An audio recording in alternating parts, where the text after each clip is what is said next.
अयोध्या के भदरसा में हुए नाबालिग से गैंगरेप के मामले में सीएम योगी सख्त हैं तथा उनकी कार्रवाई लगातार जारी है। इसी बीच उत्तर प्रदेश के मुख्यमंत्री योगी आदित्यनाथ अयोध्या पहुंचे, जहां पर उन्होंने मिल्कीपुर विधानसभा क्षेत्र में एक कार्यक्रम को संबोधित किया। इस दौरान उन्होंने गैंगरेप मामले को लेकर किसी भी प्रकार की टिप्पणी नहीं की, जिससे मुख्यमंत्री योगी आदित्यनाथ ने साफ कर दिया है कि उनकी सरकार मां बहन बेटियों की सुरक्षा को लेकर कड़े कदम उठाती है, ना कि उनकी इज्जत को लेकर राजनीति करती है। वहीं इस मामले में कहा जाता है कि अगर समाजवादी पार्टी का कार्यक्रम होता तो पूर्व मुख्यमंत्री अखिलेश यादव पहले गैंगरेप मामले को लेकर तीखी टिप्पणियां करते, राजनीति करते, उसके बाद इस कार्यक्रम को संबोधित करते। लेकिन सीएम योगी आदित्यनाथ ने ये साफ कर दिया है कि वो बहन बेटियों की सुरक्षा को लेकर किसी भी प्रकार की राजनीति नहीं करते हैं।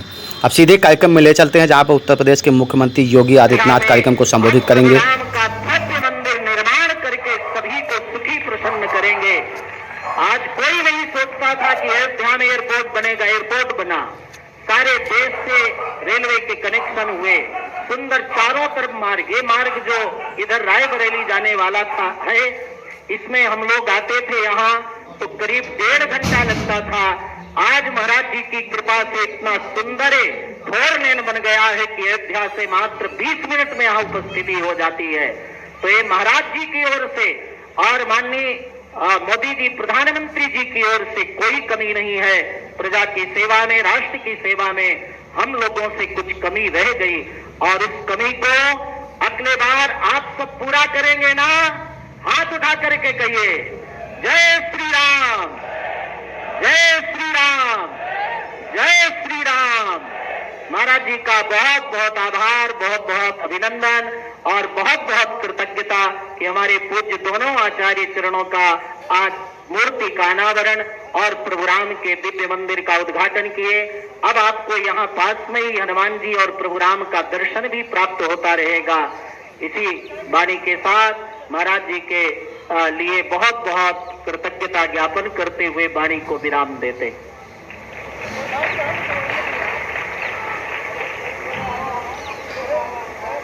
साथियों, हमारा आपका सौभाग्य है कि हमारे मंच पे हमारे कैबिनेट मंत्री परम आदरणीय सूर्य प्रताप शाही जी भी मौजूद हैं। उनका भी आशीर्वचन हमारे आपके लिए प्रेरणा स्रोत होगा। आदरणीय मंत्री जी,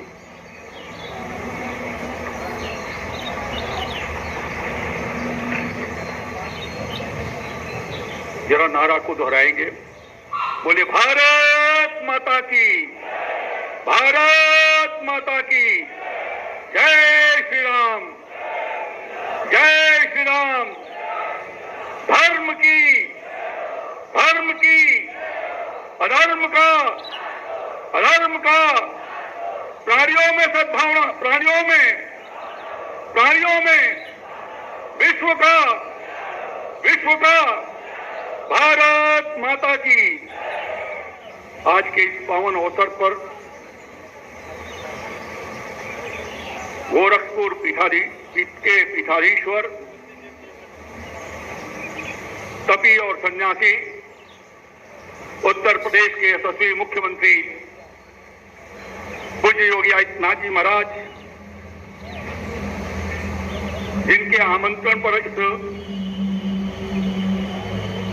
अयोध्या विद्यापीठ में हम सब पधारे हैं, ऐसे पूज्य श्री धराचार्य जी महाराज, मंच पर आसीन पूज्य रामशरण दास जी महाराज, दिगंबर अखाड़े के उत्तराधिकारी श्री रामलखन दास जी महाराज, अयोध्या के निवर्तमान सांसद, आपका यदि पूरा आशीर्वाद होता तो वर्तमान सांसद होते, ऐसे आदरणीय श्री लल्लू सिंह जी, मंच पर आसीन उत्तर प्रदेश सरकार में आदरणीय मंत्री आदरणीय श्री सतीश शर्मा जी, जिला पंचायत की अध्यक्षा श्रीमती रोली सिंह जी, अयोध्या महापालिका के हमारे मेयर और वशिष्ठ पीठ के पीठाधीश्वर पूज्य गिरीशपति त्रिपाठी जी, यहाँ के पूर्व विधायक आदरणीय श्री रामचंद्र यादव जी और गोरखनाथ जी, रामचंद्र जी वर्तमान विधायक भी हैं रुधौली से हमारी विधानसभा के भीतर, भारतीय जनता पार्टी के जिला अध्यक्ष संजीव सिंह जी, मंच पर आसीन सभी सम्मानित संतगण, हमारे विचारधारा से संबंधित सभी सम्मानित महानुभाव, सभागार में उपस्थित सभी संतगण, सभी महानुभाव, माताओं और बहनों, मैं आज के इस अवसर पर असरफी मंदिर के द्वारा यहां पर विद्यापीठ की स्थापना के इस अवसर पर दो ब्रह्मलीन पूज्य गुरुओं के मूर्ति के स्थापना, अनावरण और भगवान श्री रामलला के दरबार की इस स्थापना के अवसर पर यहां पधारे उत्तर प्रदेश के लोकप्रिय मुख्यमंत्री और गोरखपुर पीठाधीश्वर पूज्य योगी आदित्यनाथ जी का अयोध्या वासियों की तरफ से अयोध्या के प्रभारी होने के नाते आपका हार्दिक स्वागत करता हूं, अभिनंदन करता हूं। अभी पूज्य श्री धनाचार्य जी ने भगवान श्री राम के इस अयोध्या धाम के पावन गाथा को कहते हुए इस बात का वर्णन किया है कि कुछ गलतियां हो गई। यदि 500 साल पहले हमारा हिंदू समाज बटा न होता तो कुछ चंद बाबर और उनके मीर बाकी के लोग आकर के हमारे अयोध्या के भीतर भगवान श्री राम लला के जन्मभूमि का सत्यानाश न किए होते। ये दुख है कि हमारा समाज बटा रहता है। आज जिस तरीके से बटने के कारण हमारे पड़ोसी देश बांग्लादेश के भीतर हिंदुओं के जीवन पर जिस तरीके के आघात हो रहे हैं और देश के विभाजन के समय पाकिस्तान में जिस तरीके की घटनाएं हुई थी, यदि हिंदू समाज जगा होता तो ऐसा न होता। हमको जगने की जरूरत है, जगने की जरूरत है, ये मैं आपसे निवेदन करना चाहता हूं। जो लोग धर्मनिरपेक्षता के नाम पर आज बांग्लादेश की घटना पर मौन है और तटस्थ हैं, जिनके पास दो शब्द भी नहीं है कि पार्लियामेंट के भीतर, संसद के भीतर वहां हो रहे अत्याचार के बारे में निंदा कर सकें, ऐसे लोगों से कभी समाज का भला नहीं हो सकता, कभी देश का भला नहीं हो सकता, कभी क्षेत्र का भला नहीं हो सकता। जिन लोगों ने 60 वर्षों तक मिलकर के, चाहे वो उस समय का सत्ताधारी दल हो या राज्य के भीतर रहने वाला सत्ताधारी दल हो, इस अयोध्या को कलंकित करने का काम किया, पिछड़ा रखने का काम किया, उस स्थिति से उबारने का काम प्रधानमंत्री मोदी जी ने और उत्तर प्रदेश के मुख्यमंत्री योगी जी ने किया है। मैं बराबर यहां पर आता हूं, चाहे वो आपको सुल्तानपुर जाना हो, चाहे आपको रायबरेली जानी हो, चाहे आपको अम्बेडकर नगर होते हुए आजमगढ़ की ओर जाना हो या लखनऊ की ओर जाना हो, जितना सुगम आज अयोध्या बन गई है, जिस तरीके के ग्रामीण क्षेत्रों की सड़कों पर काम हुआ है, जैसे गरीब लोगों के आवास को बनाए जाने का काम हुआ है, वह राम राज्य की आधारशिला, हम राम का मंदिर ही नहीं बनाए हैं, हम राम राज्य भी लाए हैं। उस संकल्प के साथ हमारे प्रधानमंत्री मोदी जी और उत्तर प्रदेश के मुख्यमंत्री योगी जी काम कर रहे हैं। उस राम राज्य को आगे बढ़ाए जाने के लिए सनातन धर्म की रक्षा, विश्व के कल्याण की भावना के साथ जो हमारे संतों, महापुरुषों, सन्यासियों के द्वारा जो विगत दिनों में योगदान दिया गया है, आज उन्हीं की विचारों को आगे बढ़ाते हुए विश्व कल्याण के भाव से समाज के अंतिम पावदान पर खड़े हुए लोगों को विकसित किए जाने का काम आदरणीय प्रधानमंत्री मोदी जी कर रहे हैं। मैं इस अवसर पर सबका स्वागत, अभिनंदन करते हुए मैं अपनी बात को समाप्त करता हूं और आप सबसे आशीर्वाद की प्रार्थना करता हूं। बहुत बहुत धन्यवाद। जय श्री राम, जय भारत। हर गरीब को भोजन की व्यवस्था मुहैया कराने वाले, हर कुटिया तक प्रकाश पहुंचाने वाले, जन जन तक को सड़क मार्ग की व्यवस्था देने वाले हम सबके प्रणेता, प्रातः स्मरणीय, और सिर्फ एक ही चीज आपके लिए कहूंगा कि वसूलों पर जहां आंच आए टकराना जरूरी है। वसूलों पर जहां आंच आए टकराना जरूरी है। और अगर जिंदा हो तो जिंदा न जाना जरूरी है। ऐसे जिंदा दिल और हमारे यशस्वी मुख्यमंत्री जी आज हमारे बीच आए हैं और उनका आशीर्वचन हमारे सबके लिए एक गौरव का क्षण होगा। बहुत बहुत धन्यवाद।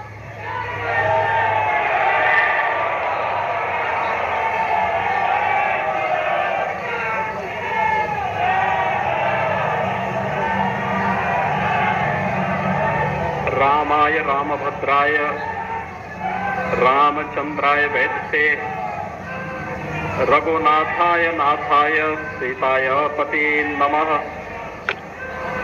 बोलिए सीताराम भगवान की, श्री हनुमान जी महाराज की, भारत माता की, भारत माता की।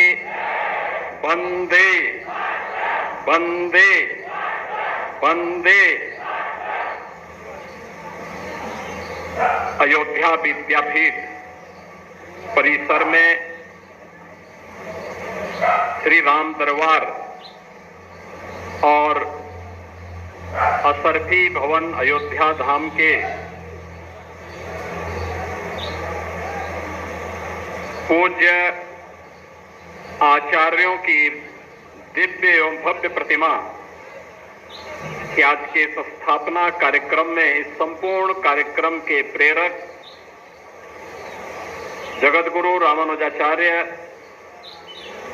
पूज्य स्वामी श्रीधराचार्य जी महाराज, रंगमहल के पूज्य संत श्री राम शरण दास जी महाराज, रानोपाली के पूज्य संत श्री महंत भरत दास जी महाराज, तोताद्री मठ के पूज्य संत स्वामी अनंताचार्य जी महाराज, दिगंबर अखाड़ा अयोध्या के पूज्य संत महंत राम लखन दास जी महाराज, चुनके घाट के पूज्य संत श्री करुणानिधान शरण जी महाराज, नाका हनुमानगढ़ी के पूज्य संत स्वामी रामदास जी महाराज, प्रदेश सरकार के मंत्रिमंडल के मेरे वरिष्ठ सहयोगी और अयोध्या के प्रभारी मंत्री श्री सूर्य प्रताप शाही जी, प्रदेश के खाद्य और रसद विभाग के राज्य मंत्री श्री सतीश चंद्र शर्मा जी,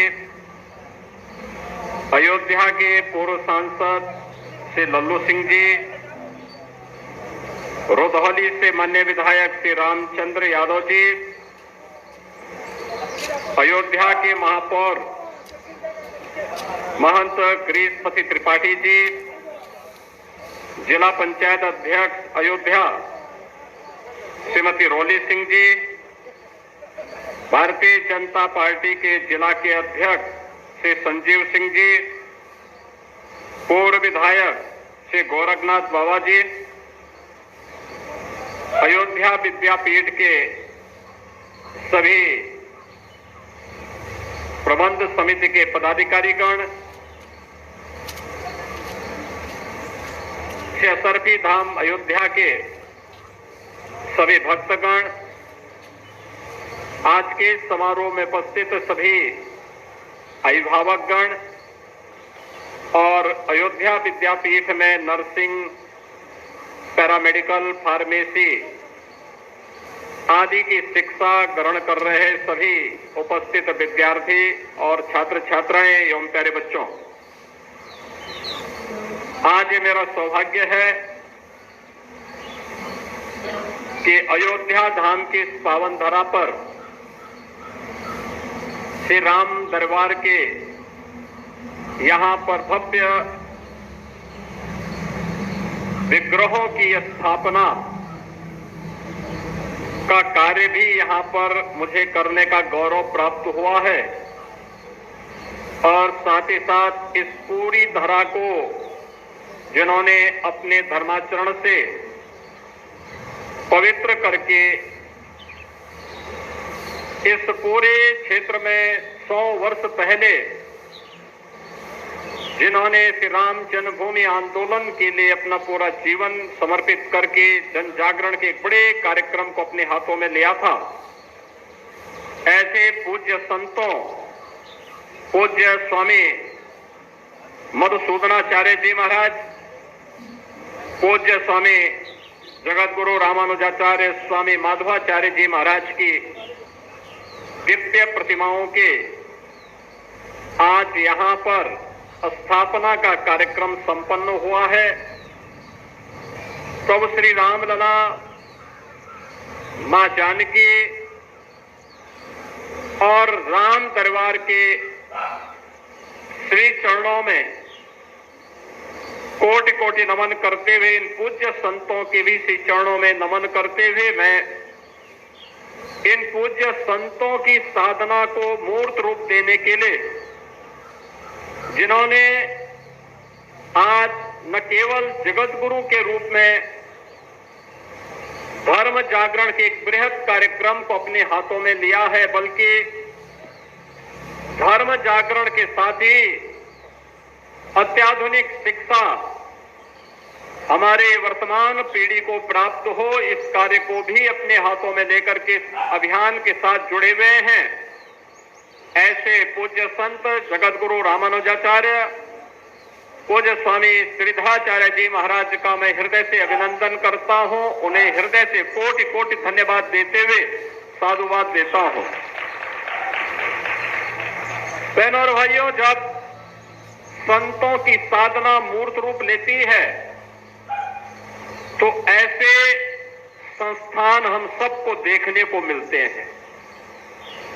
याद करिए, आज से 10 वर्ष पहले, 15 वर्ष पहले क्या इस प्रकार के मूर्त विग्रह आपको दिखाई देते थे? संभवतः नहीं। लेकिन गांव में भी नर्सिंग की शिक्षा हो, पैरामेडिकल की शिक्षा हो, फार्मेसी की शिक्षा हो, और वह भी शिक्षा ऐसी जो एएनएम करेगा, जीएनएम की यहां पे डिप्लोमा लेगा, बीएससी नर्सिंग करेगा, बी फार्मा करेगा, या कोई भी ऐसा पैरामेडिकल का कोर्स यहां पे करेगा, 100% यानी 100% उसको जॉब की गारंटी होती है, नौकरी की गारंटी होती है। इस प्रकार के कार्यक्रम को संचालित करना यह पूज्य संतों के आशीर्वाद के बगैर संभव नहीं हो पाता है।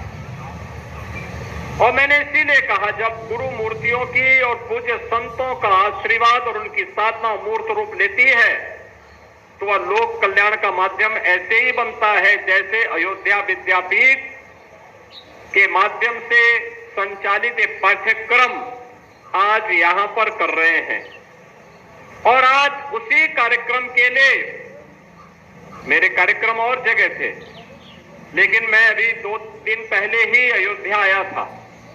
और अयोध्या आगमन के समय जब मेरी पूज्य महाराज से बातचीत हुई तो उन्होंने इस बारे में चर्चा की कि मेरे पूज्य गुरुदेव और आचार्यों की प्रतिमा की स्थापना का कार्यक्रम है, अगर इसमें आपका आगमन हो जाए तो मैंने कहा, ये तो मेरे लिए सौभाग्य की बात है कि जिन पूज्य संतों का पूरा जीवन देश के लिए, धर्म के लिए समर्पित रहा है, अगर इस समारोह में मुझे भागीदार बनने का अवसर प्राप्त होगा तो मैं कोई भी कार्यक्रम अपना स्थगित करते हुए अयोध्या धाम पधारूंगा।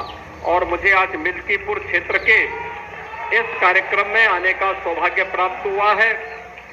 बहनों और भाइयों, इन पूज्य संतों ने अपना पूरा जीवन लोक कल्याण के लिए समर्पित किया था, धर्म जागरण के लिए, धर्म के अनुरूप अपने कृतित्व के माध्यम से अपने कर्तव्यों का पालन करते हुए देश और समाज को उसके अनुरूप चलने की एक नई प्रेरणा दी। पूज्य स्वामी मधुसूदनाचार्य जी महाराज रहे हो, एक लंबे समय तक उन्हें इस धराधाम पर अपने आशीर्वाद से अयोध्या धाम के साथ साथ पूरे देश के अलग अलग क्षेत्रों को अभिसिंचित करने का अवसर प्राप्त हुआ। लेकिन वहीं साथ ही साथ जगत गुरु रामानुजाचार्य पूज्य स्वामी माधवाचार्य जी महाराज भले ही भौतिक दृष्टि से उनका कार्यकाल अल्प रहा हो, लेकिन अपने अल्प अवधि में भी उन्होंने अपनी साधना और अपने चमत्कार से लोगों के जीवन में परिवर्तन लाने का कार्य किया। और जो मैंने आपको बताया कि आज अशरफी भवन के लोक कल्याणकारी कार्यक्रम हो या फिर अयोध्या विद्यापीठ के माध्यम से कोरोना जैसी महामारी के दौरान किए गए उपकार के वे अनेक कार्यक्रम, जब दुनिया हतप्रत थी, बीमारी के सामने पूरी तरह पस्त थी, तब हमारे पूज्य धर्माचार्य, तब हमारे धार्मिक स्थल, तब हमारे इस प्रकार के संस्थान लोक कल्याण के अभियान के साथ जुड़े हुए थे और उस अभियान के साथ जुड़ करके, लोक कल्याण के साथ जुड़ करके उस महामारी को परास्त कर रहे थे। और उसी का परिणाम था कि प्रधानमंत्री मोदी जी के नेतृत्व में कोरोना पर विजय प्राप्त की गई और भारत की 140 करोड़ की आबादी को कोरोना जैसी महामारी से बचाने में मदद मिली। बहनों और भाइयों, आज अयोध्या की जब हम बात करते हैं तो अयोध्या में 500 वर्षों का इंतजार समाप्त हुआ। पूज्य संतों का लंबी साधना और संघर्ष आज अयोध्या धाम में प्रभु रामलला के विराजमान होने के साथ वह मूर्त रूप ली है, दुनिया को अयोध्या की ओर आकर्षित की है। जिन लोगों के लिए संभव था कि अयोध्या में क्या भगवान राम का जन्मभूमि पर मंदिर बनेगा, लोग पूछते थे, प्रश्न भरी निगाहों से पूछते थे। हम लोग तब भी कहते थे हाँ जरूर बनेगा, चिंता मत करिए, जरूर बनेगा, अवश्य सफलता मिलेगी। जो लोग बोलते थे कि अयोध्या की सड़कें चौड़ी होंगी, हमने कहा अयोध्या की तो होंगी, लेकिन अयोध्या से आसपास का क्षेत्र भी लाभान्वित होगा। और आज लखनऊ से अयोध्या के बीच में हो, लखनऊ से प्रयागराज के बीच में हो, अयोध्या से रायबरेली के बीच में हो, अयोध्या से गोंडा के बीच में हो, अयोध्या से बस्ती का मार्ग हो, अयोध्या से काशी का मार्ग हो, ये सभी मार्ग 4 लेन की कनेक्टिविटी से जुड़ चुके हैं। बाकी जो बचा है वह जुड़ने की प्रक्रिया के साथ आगे बढ़ चुका है। अयोध्या में ट्रेन नहीं आती थी, एक सिंगल लाइन थी, आज डबल लाइन से जुड़ चुका है। अयोध्या में एयरपोर्ट नहीं था, आज इंटरनेशनल एयरपोर्ट बन चुका है। 14-15 फ्लाइट अयोध्या से जुड़ चुकी है। कितने वर्ष लगे अयोध्या में हवाई जहाज को आने में? मुझे लगता है कि हजारों वर्ष लग गए, हजारों वर्ष। भगवान राम अपने पुष्पक विमान से यहां पधारे थे और पूरा द्वापर चला गया, कलयुग भी अपने एक लंबे कालखंड को संपन्न कर चुका है। अब अयोध्या में इंटरनेशनल एयरपोर्ट बना है। और ठीक है, तकनीक उस समय की रही होगी कि भगवान राम जिस पुष्पक विमान से आए थे वो कहीं भी उतर जाता था, लेकिन आज के नए तकनीक में एयरपोर्ट के किसी भी एयरलाइंस के लिए रनवे चाहिए होता है, एयरपोर्ट चाहिए होता है, और उस रनवे के लिए एयरपोर्ट बनाना आवश्यक होता है। इंटरनेशनल एयरपोर्ट आपके अयोध्या धाम में बन चुका है। आज अयोध्या को आप देखेंगे, हर व्यक्ति जो अयोध्या 5 वर्ष पहले, 7 वर्ष पहले आया होगा, इस नई अयोध्या को पहचानने में उसको थोड़ा भूल जरूर हो जाएगी। लेकिन मैं आपसे एक बात जरूर कहूंगा, ये जो नई पहचान मिली है, ये जो नया सम्मान मिला है, सम्मान प्राप्त आसानी से नहीं होता है, सम्मान आसानी से नहीं मिलता है, और अगर मिलता है देव योग से मिलता है, गुरु कृपा से मिलता है, संतों के आशीर्वाद से मिलता है, तो उसको सजोए रखने के लिए भी उतनी ही परिश्रम और साधना की आवश्यकता पड़ती है, और उसको बचाए रखना यह अयोध्या वासियों का दायित्व ज्यादा है कि हम इस सम्मान को बरकरार रखते हुए अयोध्या की पहचान को देश और दुनिया के सामने इसी मजबूती के साथ स्थापित करने का कार्य करें। जो भी अयोध्या आए, अयोध्या के वैभव के साथ साथ यहाँ की धार्मिक परंपरा रीति रिवाजों का विभूत होकर के जाए और उसको अंगीकार करते हुए पूरी देश और पूरी दुनिया अयोध्या की तरफ फिर आकर्षित होकर के आए। उसके लिए हमें प्रयास करना होगा। इसके लिए उस प्रकार की संस्थाएं, उस प्रकार के कार्यक्रम, उस प्रकार के अभियान लगातार हमें चलाते रहने पड़ेंगे। लगातार कार्यक्रम को आगे बढ़ाने पड़ते रहेंगे। हमें सम और विषम परिस्थिति में कोई हमारे मूल्यों के से डिगा न सकता हो, कोई हमें हमारी भावनाओं के साथ खिलवाड़ न कर सकता हो, यह हम अवश्य प्रयास करें। क्योंकि जो नकारात्मक ताकतें हैं, जिनके मन में आपके प्रति सद्भावना नहीं, दिखावटीपन है, जो राम के अस्तित्व को नहीं मानते, जो कृष्ण के अस्तित्व को नहीं मानते, जिन लोगों के मन में भारतीयता के प्रति कोई सम्मान का भाव नहीं, जिन लोगों के मन में ये कोई भाव नहीं कि दुनिया के किसी कोने में कोई हिंदू प्रताड़ित हो रहा है तो उसके प्रति आवाज उठा सके, क्योंकि उसमें भी उन्हें लगता है कि अगर हम आवाज उठाएंगे तो कहीं यहां उनका वोट बैंक न खिसक जाए। वोट बैंक भी जिनको दुनिया के अंदर होने वाले किसी अत्याचार में वोट बैंक दिखाई देता हो, वो आपके हितैषी कैसे हो सकते हैं? याद रखना, जो बांग्लादेश में हो रहा है, जो चर्चाएं हो रही थी अभी, वहां 90% जो हिंदू बचा है वह दलित समुदाय से है। और मैं इसीलिए कहना चाहूंगा कि जो सबके मुंह सिले हुए हैं, इसलिए सिले हुए हैं क्योंकि इनके मालूम है कि बांग्लादेश को हिंदू उनका वोटर नहीं होगा। वह हिंदू है, ये हो सकता है उसकी गलती हो, लेकिन हम उसको गलती नहीं मानते, हम उसको मानते हैं उसका सौभाग्य है कि वो हिंदू है और उसकी रक्षा करना हम सबका दायित्व है। उसकी पीड़ा के साथ खड़ा होना हमारा दायित्व है। हमारे लिए वह हिंदू है, एक मानव है, एक मानव के नाते उसकी मानवता की रक्षा करना, उसके जीवन को संरक्षण देने के लिए एक आवाज उठाना, ये हमारा दायित्व है और हम अपने इस दायित्व को निर्वहन जीवन भर करेंगे। ये किसी भी पक्ष और विपक्ष का मुद्दा नहीं, बल्कि मानवता को बचाने का मुद्दा है। राक्षसी वृत्तियां जब भी धराधाम पर प्रबल होंगी, उनका मुकाबला करने के लिए हमें तैयार होना पड़ेगा। भगवान राम तो अयोध्या के राजकुमार थे। अयोध्या के राजकुमार रहते हुए वे चाहते अयोध्या में राज करते, लेकिन नहीं, एक बार पिता के मुंह से निकल गया, भले ही पिता ने अपने शब्द वापस ले लिए, लेकिन राजा दशरथ उनके पूज्य पिता हैं, पिता के मुंह से जो शब्द निकले हैं उसका पालन होगा, और पालन इसलिए होगा, इसी बहाने राक्षसों का अंत हो जाएगा। और उसी का पालन करने के लिए वे निकल पड़े थे। और इसीलिए आज मैं आपसे कहने के लिए आया हूं, हम अपने हित और अहित को पहचाने, हम उसको पहचानने का काम करें और देखें कहां और कैसे भला होना है, कैसे विकास होना है, कहां से सुरक्षा मिलनी है, कौन लोग आपके हितैषी हैं, कौन विरोधी हैं, उसके बारे में और भविष्य को उज्जवल बनाने की दिशा में क्या प्रयास होने चाहिए।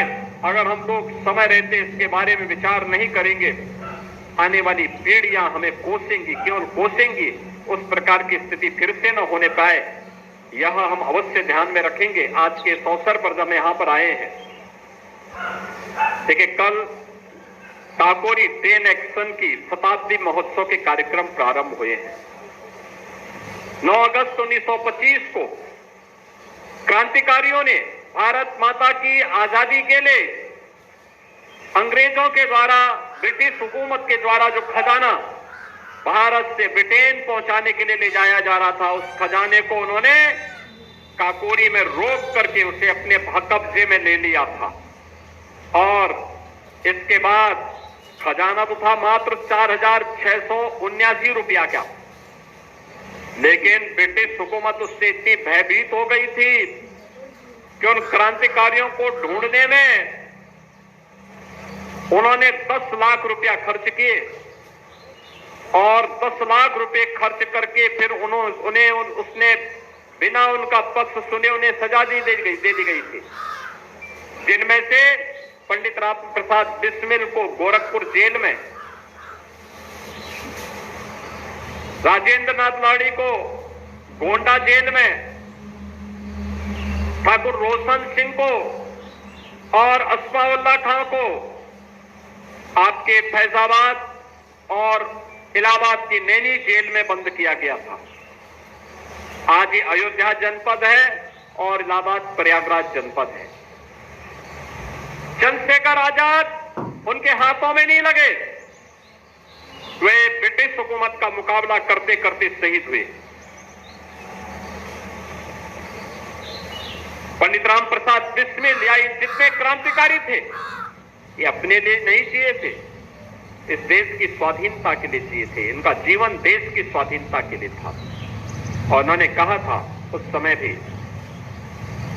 एक ही तमन्ना थी उनके मन में कि इस भारतवर्ष में 100 बार मेरा जन्म हो और कारण सदा ही मृत्यु का देशोपकारक कर्म हो, यानी बार बार भारत में ही मेरा जन्म हो। यही पंडित राम प्रसाद बिस्मिल बोलते थे, यही ठाकुर रोशन सिंह बोलते थे, यही चंद्रशेखर आजाद बोलते थे, यही राजेंद्र नाथ लाड़ी बोलते थे और यही असफाउल्लाह खां भी कहते थे कि हे परमात्मा मेरा जन्म बार बार भारत की धरती में हो, लेकिन जब भी जन्म हो सदैव हमारा जन्म का कारण देश और परोपकार होना चाहिए, लोक कल्याण होना चाहिए, देश का हित होना चाहिए और लोक कल्याण होना चाहिए। और मैं आज आप सबसे यही कहूंगा, 1 वर्ष तक ये कार्यक्रम चलेंगे। अभी 15 अगस्त को हम अपनी आजादी का दिवस मनाएंगे। अमृत काल के प्रथम आयोजन को आगे बढ़ाने की दिशा में आगे बढ़ेंगे।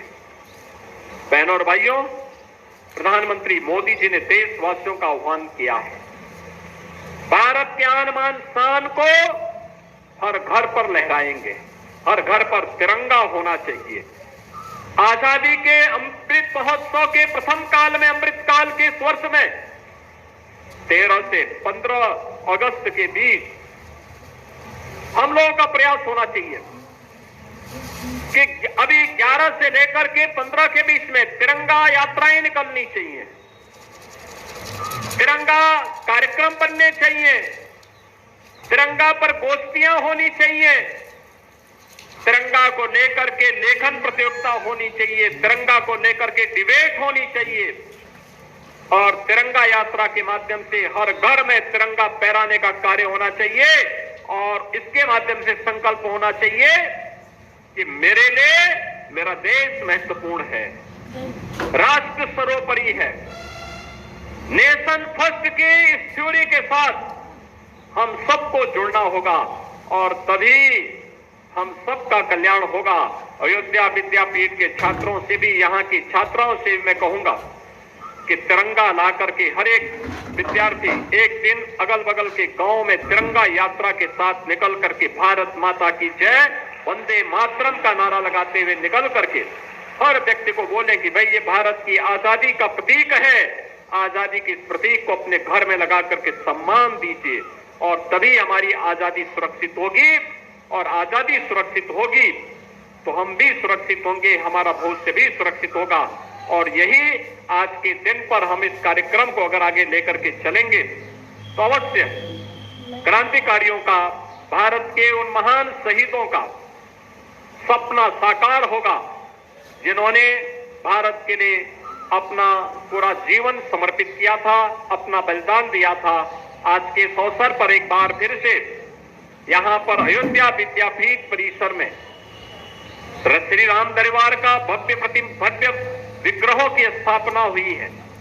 उनके श्री चरणों में नमन करता हूं।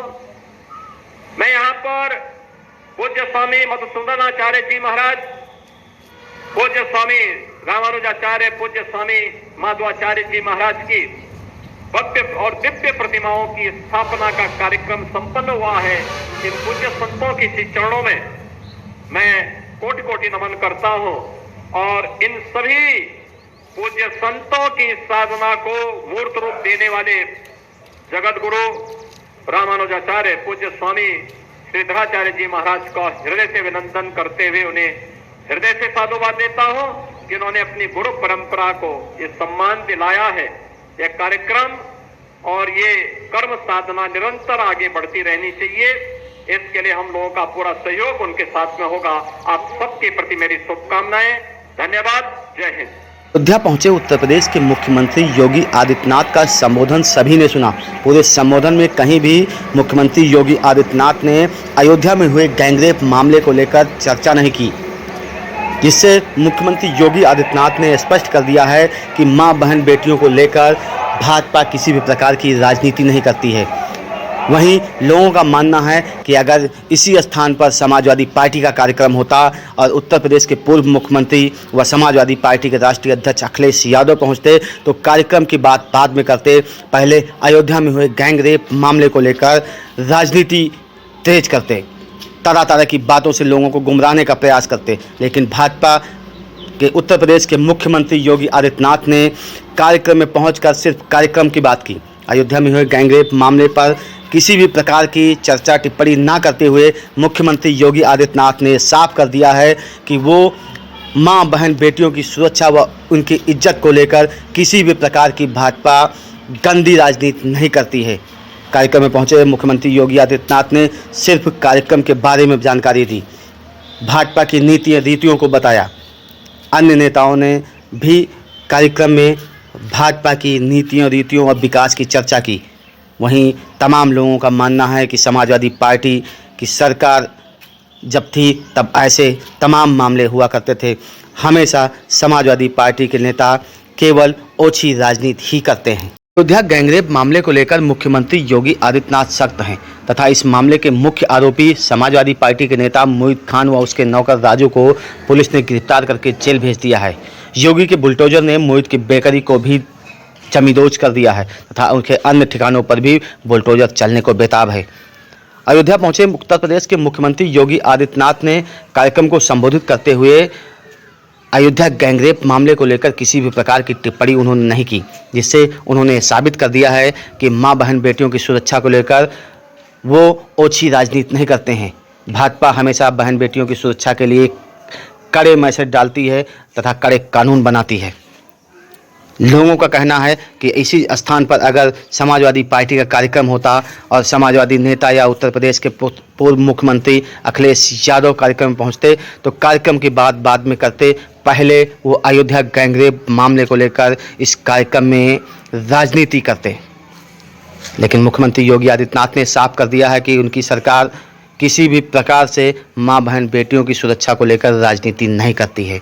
ऐसी तमाम छोटी बड़ी खबरों को देखने के लिए बने रहिए राष्ट्रगुरु न्यूज़ के साथ।